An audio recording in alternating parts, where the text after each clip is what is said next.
ដោយសារតែអុកស៊ីហ្សែនជុំវិញនឹងមានការខ្វះខាតបន្ទាប់មកក៏ឃើញថាណាណូម៉ាស៊ីនហ្នឹងចាប់ផ្ដើមស្រូបយកនៅអុកស៊ីហ្សែនជុំវិញនឹងចូលខ្លួនយូអនរបស់យើងដែលមុនហ្នឹងណាគេបាន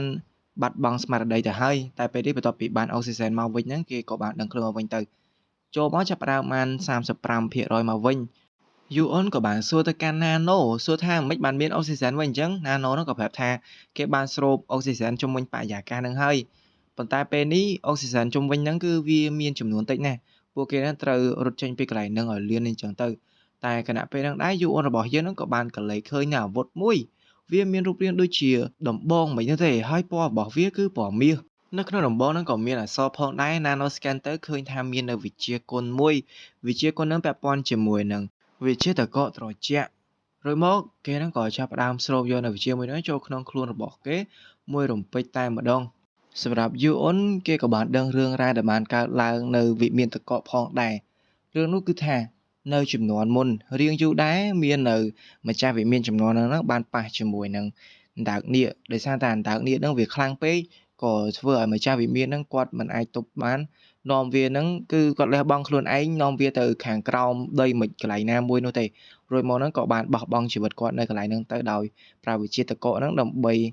ចាប់វានៅកន្លែងហ្នឹងប៉ុន្តែដោយសារតែធ្វើបែបនេះហ្នឹងក៏ធ្វើឲ្យបាត់បង់នៅវត្ថុបុរាណវត្ថុទិព្វបុរាណរបស់វិមានតកកហ្នឹងផងដែរទៅជាមួយគាត់នៅក្នុងវិជាតកកត្រជាក់នេះវាមាន5កម្រិតបើសិនជាទៅដល់កម្រិតទី3អាចយកនៅវត្ថុរឹងណាមួយហើយចាក់បញ្ចូលនៅឈីតកកហ្នឹងធ្វើឲ្យវាខ្លាយទៅជា Adularia បើទៅដល់កម្រិតទី4វត្ថុរឹងណាដូចជាដែកហ្នឹងពេលដែលចាក់បញ្ចូលនៅធាតុ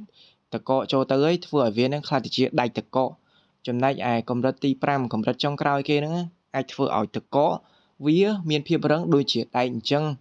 យូអនរបស់យើងពេលនេះបើសិនជាគេចាស់គេមិនចាំបាច់ប្រើឈីរបស់គេហ្នឹងចេញជាដាវអីនោះទេព្រោះអាដាវឈីតកកហ្នឹងគឺវាល្អបំផុតពេលនោះយូអនគេខំប្រឹងបំបែកនៅសម្ពាធទឹកនោះដែរប៉ុន្តែបំបែករូងហ្នឹងវាអត់កើតនោះទេសម្ពាធទឹកវាមកតែគេជឿថាបើសិនជាគេមាននៅស្នេហ៍មួយនេះគេអាចបំបែកវាបានណាណូក៏ចាប់ផ្ដើមចាក់បញ្ចូលនៅព័ត៌មានពាក់ព័ន្ធជាមួយនឹងវិជានេះទាំងអស់ទៅកាន់ខ្លួនយូអនរបស់យើងភ្លាមត្រឡប់មកកាន់ខាងលើវិញឃើញថាមានមូរីម៉ាឡាយិនជាមួយនឹងប៉ាក់បិសាចជាមួយនឹងវិមានតកកពួកគេនៅជុំគ្នាហើយម្នាក់ៗហ្នឹងទឹកមកដូចជាមិនសូវស្រួលនោះទេចំណែកឯលោកម៉ាវិញក៏បានចាប់ពួកគេនៅមួយកន្លែងផងដែររួចមកហ៊ូពងជាមួយនឹងគ្នារបស់គេផ្សេងទៀតហ្នឹងក៏បានឡើងមកដែរហើយគេបាននាំនៅរាងកាយរបស់អតីតលោកមេប៉ាក់ហ្នឹងមកឲ្យលោកម៉ាមើលលោកម៉ាក៏សួរទៅមិនអីពាក់ព័ន្ធជាមួយនឹងលោកមេប៉ាក់បិសាចហ៊ូពងក៏បានរៀបរាប់ថាដោយសារតែមានទឹកវាចេញមកអញ្ចឹងទៅលោកមេប៉ាក់បានឲ្យពួកគេហ្នឹងចេញមកមុនណាមួយលបឿនរបស់គាត់ហ្នឹងក៏លឿនផងអញ្ចឹងគាត់គិតថាគាត់អាចនឹងមកហើយពេលហ្នឹងដែរលោកម៉ាមើលទៅកាន់អ្នកនៅក្រោយហ្នឹងទៅក៏ដឹងថានោះគឺជាអតីតលោកមេប៉ាក់តាតែមករំពេចនោះហ្នឹងក៏ឃើញដីនៅកន្លែងហ្នឹងចាប់ផ្ដើមប្រេះទាំងអស់វាស្រុតចូលខាងក្រោមលោកម៉ាក៏បាននិយាយទៅកាន់អ្នកទាំងអស់គ្នាឲ្យដកនៅជីពចររបស់មនុស្សទាំងអស់នោះទៅហើយរួចមកចាក់ចេញពីកន្លែងហ្នឹងពួកគេចាក់ចេញពីកន្លែងហ្នឹងហើយក៏ឃើញថាមាននៅទឹកជាច្រើនហ្នឹងវាផុសចេញមកពួកគេបើសិនជាយឺតបន្តិចហ្នឹងដឹងតែងាប់អស់ហើយតែហ៊ូពងហ្នឹងទឹកមករបស់គេមិនសូវជាស្រួលនោះទេឃើញថាលោកមេប៉ារបស់គេមិនបានឡើងមកឡើយជាពិសេសកយូនឹងឯងគេបំរុងនឹងចូលទៅរកយូអនរបស់យើងទៀតប៉ុន្តែក៏មានអ្នកខាត់លោកម៉ូយ៉ងនោះពេលដែលឃើញថាយូអនរបស់យើងមិនបានមកអញ្ចឹងគិតថាមីកដេនៅខាងពួកគេហើយណាមួយពេលនេះក៏មេបិសាចហ្នឹងឡើងជាសត្រូវរបស់គេទៅដែរព្រោះឯងត្រូវបានងាប់ឯហ្នឹងចំណែកឯជេកាសូហ៊ុយនោះវិញគេមានអារម្មណ៍ថាមិនសូវជាស្រួលនោះទេព្រោះអីអ្វីដែលគេបានធ្វើកន្លងមកនេះហាក់ដូចជាគេមិនមែនជាមនុស្សល្អឡើយរំពេចនោះដែរដាន់បែកហ្នឹងក៏គេបានមកកន្លែងហ្នឹងជាមួយនឹងព្រឹទ្ធាចារ្យនៅកន្លែងហ្នឹងតាមគេដែរហ្នឹងគាត់ក៏ចង់ឲ្យមានមនុស្សហ្នឹងទៅចាប់ដានជូឈុនទៅហើយជាមួយនឹងជនក្បត់ទាំងឡាយរួចមកក៏មានតបហ្នឹងដើម្បីមកពាត់ទៅកាន់ពួកគេខាងក្រុមម្ចាស់វិមានបណ្ដោះអាសន្នហ្នឹងគឺពួកគេមិនចោះចាញ់នោះទេជាភាសាបែបម្ចាស់វិមានហ្នឹងឯងគេបានបញ្ចេញថាពលរបស់គេមកគេថាក្រៅពីលោកមេប៉ាក់បិសាចគ្មានណាគេអាចមកទប់ទល់ជាមួយនឹងគេបាននោះទេកំពុងតែបញ្ចេញជាគោមហ្នឹងមានណាក៏មានរំជួយដីម្ដងទៀតហ្នឹងឃើញថាមនុស្សម្នាក់បានចេញមកដូចគ្នាដែរគេបានប្រើស្នៀតមួយហើយរួចមកបានបង្ហាញខ្លួនមកនោះគឺជាយូអនរបស់យើងហ្នឹងជាមួយនឹងស្នៀតតកដែលគេទៅតែរៀនចេះខាងបបិសាចក៏សប្បាយចិត្តបន្ទាប់ពីឃើញលោកម្ចាស់ខ្លួនហ្នឹងងើបមកវិញអ្នកផ្សេងជាភាសាបែបម្ចាស់វិមានហ្នឹងឯងបំរុងធ្វើខ្លាំងហើយតែឥឡូវបែរជាអ្នកខ្លាំងជាងគេហ្នឹងបង្ហាញខ្លួនទៅវិញហេតុអីបានជាគេនេះខ្លាំងម្ល៉េះដូចជាមិនមែនមនុស្សអញ្ចឹង ហើយចំណែកឯអាវុធដែលនៅដៃយូអូនរបស់យើងក៏គេមើលដឹងដែរថាជាដំបងតកកតាំងពីយូរលង់ណាស់មកហើយនៅពេលដែលអាចផ្កាយមួយវាធ្លាក់ចូលតំបន់យូណានរបស់ពួកគេនេះមាននៅម្ចាស់វិមានចំនួននោះគឺដានយងគាត់បានទៅស្វែងរករ៉ែមួយហ្នឹងដើម្បីយកវាមកផលិតធ្វើជាអាវុធចុងក្រោយក៏លាយរ៉ែហ្នឹងជាមួយនឹងមាសទៅផលិតបានជាដំបងតកកមួយនេះប៉ុន្តែដំបងតកកហ្នឹងទោះបីជារបស់ល្អមែនពួកគេហ្នឹងមិនបានចាត់ទុកថាជាអាវុធនោះទេយកប្រើវាហាក់ដូចជាវត្ថុទៅបុរាណអញ្ចឹងហើយរួចមកហ្នឹងក៏បានទុកនៅចិត្តភ្នោនៃសាកសពម្ចាស់វិមានទាំងឡាយព្រេងនិទានហ្នឹងក៏បានបន្លឺមកតគ្នាផងដែរថានរណាដែលកាន់នៅអាវុធមួយនេះគឺជាអ្នកដែលស័ក្តិសមបំផុតខ្លាចទៅជាម្ចាស់វិមានតកកហើយពេលនេះគេមើលទៅគឺដូចខ្លាំងណាស់ដូចជាអាវុធដែលពួកគេបានបាត់ទៅអញ្ចឹងដានប៉ៃនោះក៏បាននិយាយទៅកាន់លោកពូរបស់គេថាមិនលើកមុននឹងនិយាយសម្ដីគេខ្លះដាក់លោកមេប៉ាក់បិសាចម្ចាស់វិមាននឹងចង់និយាយអីជាមួយនឹង UR របស់យើងប៉ុន្តែ UR របស់យើងនឹងគេបានចាក់ចេញពីកន្លែងហ្នឹងទៅកាន់ខាងក្រុមបបិសាចរបស់គេទៅហើយចំណែកដានប៉ៃនឹងវិញគេក៏មិនដឹងមិនដែរឆ្ងល់ថាលោកពូរបស់គេនឹងរកធ្វើអីឬមកក៏ឲ្យគ្នារបស់គេនឹងរកទៅខាត់ទៅតែបែបនោះគេបានរើបំរាស់ឬមកបញ្ចេញថាឪពុករបស់គេហើយរត់ទៅរក UR របស់យើងតែម្ដងដានប៉ៃនេះគេដឹងថាបើសិនជាលោកពូរបស់គេទទួលបាននៅវត្ថុមួយនឹងហើយលោកពូរបស់គេនឹងក្លាយជាម្ចាស់វិមានពេញសិទ្ធអីនិយាយទៅគេមិនអាចឲ្យលោកពូរបស់គេទទួលបានវត្ថុមួយនឹងបានទេតែមកកាន់ UN របស់យើងវិញម្នាក់ហ្នឹងសប្បាយចិត្តខ្លាំងណាស់គឺយូគេឡើងយំហើយចំណែកហ៊ូប៉ងក៏គេយំដូចគ្នាដែរ UN ពេលហ្នឹងគេត្រូវបានអ្នកដតីហ្នឹងស្ដីឲ្យប៉ុន្តែស្ដីឲ្យបែបនេះក៏គេសប្បាយចិត្តដូចគ្នា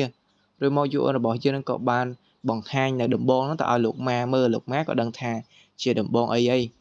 លោកម៉ាក៏ថាឈីរបស់ដណ្ដើមផ្ទះនោះវាខ្លាំងប៉ុន្តែបើអាឈីតកកនេះក៏វាក្រាន់បើផងដែរបើសិនជាលោកម្ចាស់របស់គេនឹងអត់បានបង្ក្រាបទៀតប្រហែលជាឈីនឹងវាបញ្ចេញមកទៅជាពេញហ្នឹងអី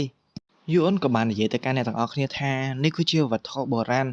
ដែលវិមានតកកបានបាត់បង់ទៅ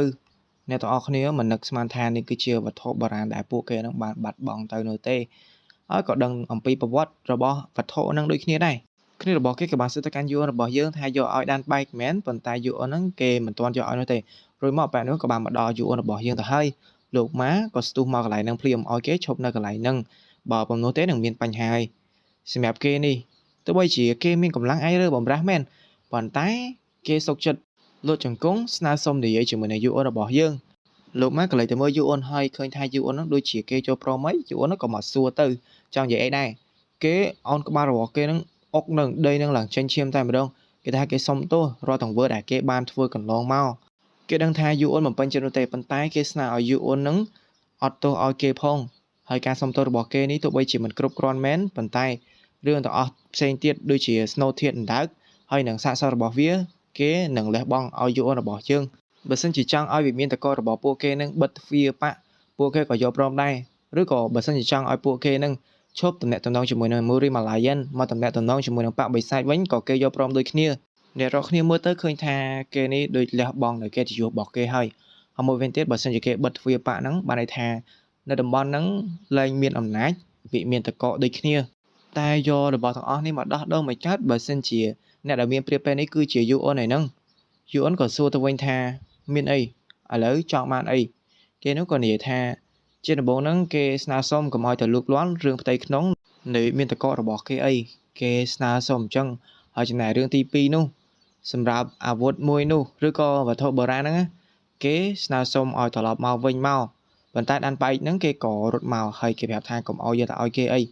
ឬមកក៏រៀបរាប់ថាមុនហ្នឹងនៅពេលដែលអត់វត្តមានរបស់លោកមេប៉ាអ៊ុយសៃហ្នឹងគេរកនិយាយអីប៉ុន្តែប៉ាក់ហ្នឹងរកវាប្រហែលទៅកាន់ដានបែកហ្នឹងហើយក៏ឃើញថាលោកម៉ាមកទប់តន់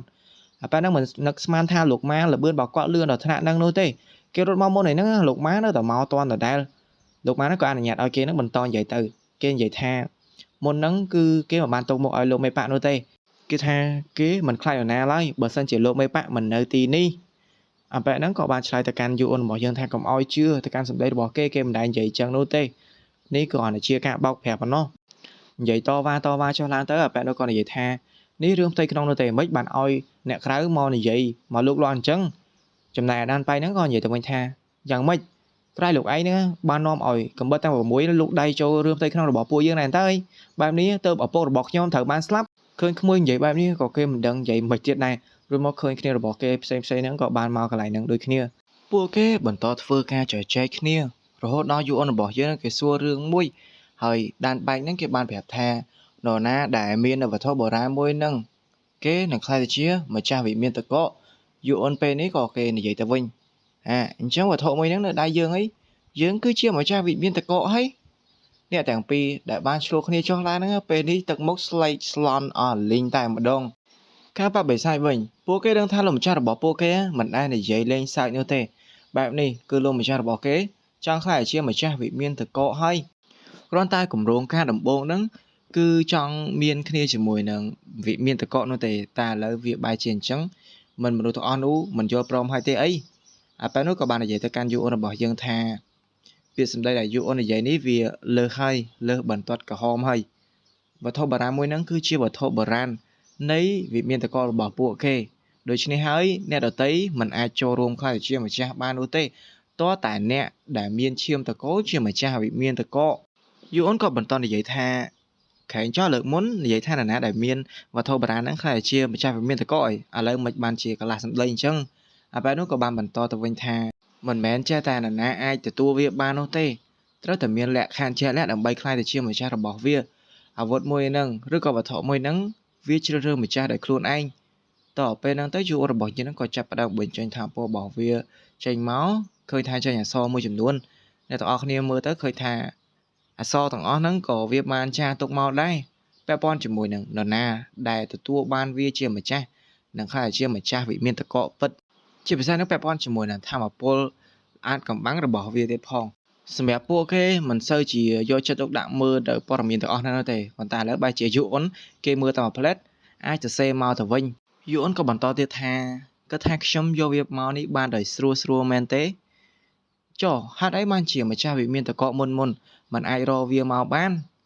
ពេលដែលនិយាយចឹងហើយអ្នកទាំងពីរនោះក៏ចាប់ផ្ដើមគិតប៉ុន្តែឃើញថាសម្ដីកូនចៅហ្នឹងក៏ចាប់ផ្ដើមនិយាយមកដូចជាយល់ស្របជាមួយនឹងសម្ដីរបស់យូអុ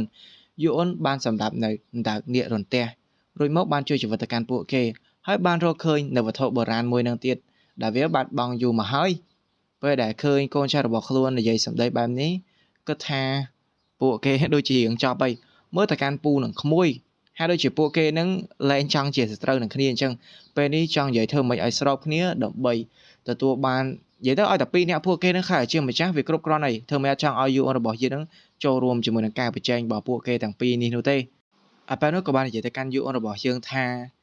វត្ថុបុរាណមួយហ្នឹងវាជ្រើសរើសយកម្ចាស់ដោយខ្លួនឯងព្រលឹងដូនតារបស់ពួកគេក៏នៅក្នុងនឹងផងដែរយូអនក៏សួរចង់បានន័យថាម៉េចដានបែកហ្នឹងក៏បានបន្តទៀតថាមិនអាចឲ្យចេះតែបង្ខំធ្វើជាម្ចាស់របស់វាបាននោះទេបើសិនជាវាហ្នឹងមិនបានជ្រើសរើសជាម្ចាស់នោះយូអនក៏ឲ្យពួកគេហ្នឹងបង្ហាញទៅថាធ្វើម៉េចបានជាម្ចាស់អីចឹងទៅពេលនោះពេលឃើញអញ្ចឹងគេគិតថាយូអនរបស់យើងហ្នឹងចូលអន្ទះអីរួចមកក៏បានប្រាប់ទៅកាន់យូអនរបស់យើងថាដូនតារបស់គេជាអ្នកបង្កើតនៅវត្ថុបុរាណមួយហ្នឹងអញ្ចឹងហើយពួកគេអាចបង្ហាញបានឬមកយូអនរបស់យើងហ្នឹងក៏ទុកនៅវត្ថុបុរាណហ្នឹងឲ្យពួកគេសាកមើលទៅបង្ហាញឲ្យហ្មងពេលឃើញបែបនេះពួកគេរៀងភាំងដែរមិនដឹកស្មានថាយូអនហ្នឹងឲ្យស្រួលនោះទេតែបើជាម្ចាស់វិមានបណ្ដោះអាសន្នហ្នឹងគេដូចរៀងញញឹមគិតថាយូអនរបស់យើងហ្នឹងឲ្យស្រួលមកពួកគេហ្នឹងដឹងតែយកឱកាសនេះបានជាសំខាន់គេក៏បានឲ្យក្មួយរបស់គេចូលមុនទៅក្មួយរបស់គេហ្នឹងមានអារម្មណ៍ថាដូចជាឪពុករបស់ខ្លួនហ្នឹង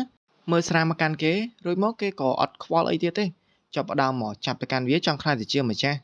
ហើយគេបានបន់ស្រន់មកហើយទាំងឪពុកទាំងដូនតារបស់គេហ្នឹងព្រោះអីគេគឺជាអ្នកស្នងតំណែងពិតប្រាកដអីអញ្ចឹងទៅចាប់យកហើយឃើញថាធាតុកោហ្នឹងចាប់ផ្ដើមចូលខ្លួនរបស់គេធាតុកោហ្នឹងវាខ្លាំងមែនតែនសូម្បីតែព្រឹទ្ធាចារ្យនៅខាងក្រោយហ្នឹងក៏ខំប្រឹងឲ្យគេហ្នឹងតស៊ូដែរប៉ុន្តែគេប្រើនៅវិជាតកោរបស់គេវិញដែរគ្មានទេធម្មពលតកោហ្នឹងបានធ្វើឲ្យគេខ្ទាតឆ្ងាយជាខ្លាំងនេះបានន័យថាគេមិនស័ក្តិសមធ្វើជាម្ចាស់របស់វាឡើយសូម្បីតែដៃរបស់គេហ្នឹងក៏កកឡើងចង់ខូចដៃទៅហើយរួចមកក៏ដល់ពេលលោកពូរបស់គេវិញម្ដងលោកពូរបស់គេហ្នឹងមើលទៅដូចជាមើលងាយទៅកាន់ក្មួយប៉ុន្តែមែនតើក៏គេដឹងរឿងសម្ងាត់ដែរសម្រាប់វត្ថុបុរាណហ្នឹងវាមិនមែនត្រូវការត្រឹមតែឈាមជ័ររបស់ម្ចាស់វិមាននោះទេប៉ុន្តែក៏ត្រូវការឲ្យវិជាកូនរបស់ពួកគេនឹងខ្លាំងផងដែរមិនមែនត្រូវមកក្មេងរៀនវិជាតកត្រឹមកម្រិតទី5ហ្នឹងអាចមកគ្រប់គ្រងវាបាននោះទេគេក៏សុំយួនរបស់យើងហ្នឹងសាកល្បងវិញម្ដងគេមកចាប់ហើយដោយស្នាមញញឹមគេជឿជាក់ថានេះគឺជាពេលវេលាឱកាសមាសឱកាសប្រាក់របស់គេ តែបានប៉ុណ្ណឹងព្រឹត្តិការណ៍ដទៃហ្នឹងនឹងមិនបដិសេធជាមួយគេខ្លាចជាម្ចាស់វិមាននោះទេ